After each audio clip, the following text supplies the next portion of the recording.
Salam Rahayu.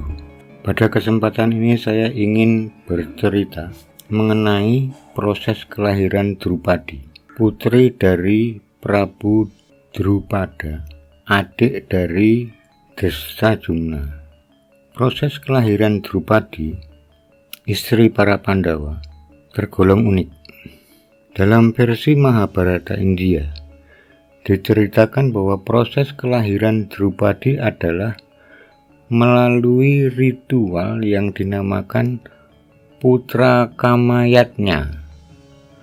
Putra Kamayatnya adalah sebuah ritual untuk memohon keturunan atau anak dengan media perantara api suci yang berasal dari kayu gaharu, tulasi, dan cendana yang dibakar serta dilengkapi menggunakan sesaji tertentu serta mantra.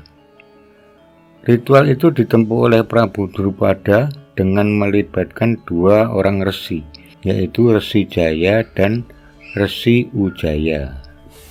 Di Jawa, istilah putra kamayatnya dikenal dengan nama ruatan mohon keturunan, dan kegiatan ruatan itu sempat diterapkan oleh leluhur Jawa dalam bentuk relief di Candi Sukuh Karanganyar, Surakarta, Jawa Tengah.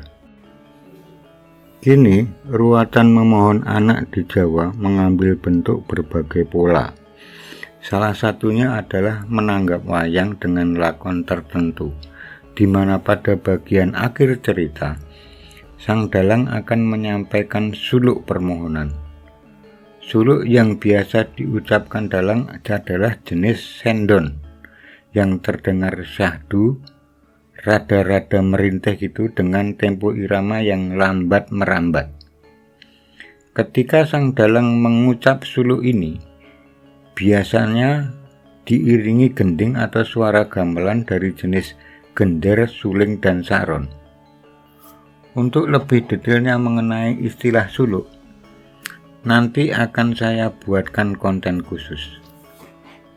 Selain nanggap wayang, ada juga dengan mengambil cara ritual mandi di laut pada malam hari, atau kungkum atau berendam di pertemuan dua sungai, atau pertemuan antara air sungai dengan air laut, yang lebih populer disebut campuan. Kegiatan ini biasanya dilakukan pada masa-masa tertentu. Anda bisa saksikan di Tempuran Kali Oyo, Pantai Samas, Jogja, atau di Padang Galak, Sanur, Bali misalnya. Ada juga yang melakukan ritual di gua-gua yang mengeluarkan air dari stalagmitnya, semacam gua di Bukit Bromo atau luweng di Uluwatu, Bali, dan sebagainya. Dan kegiatan-kegiatan itu, ritual-ritual itu biasanya dilaksanakan dengan memohon bantuan pada seorang dalang, tokoh agama, ataupun tokoh spiritual yang memang dianugerahi oleh Tuhan suatu kemampuan untuk melaksanakan kegiatan ritual tersebut. Di Jawa dan Bali, kegiatan macam ini masih bisa kita temui, cuma jarang terekspos.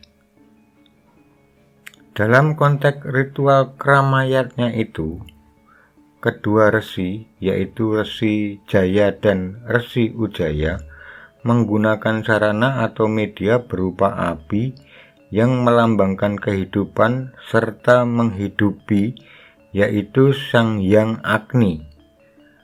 Nah, atas kuasanya, Drupadi lahir dari api suci itu, dan Drestajumna kakaknya lahir dari asapnya. Setelah dewasa, Drupadi menikah dengan kelima Pandawa, yaitu Yudhistira, Bima, Arjuna, Nakula, dan Sadewa. Mengapa upacara putra kamayatnya itu ditempuh oleh Prabu Drupada dan istrinya? Nah, silakan nanti mengikuti konten cerita berikutnya. Saya tentu akan menyampaikannya kepada Anda. Terima kasih sudah mengikuti cerita saya pada hari ini. Sampai jumpa pada cerita selanjutnya. Salam Rahayu.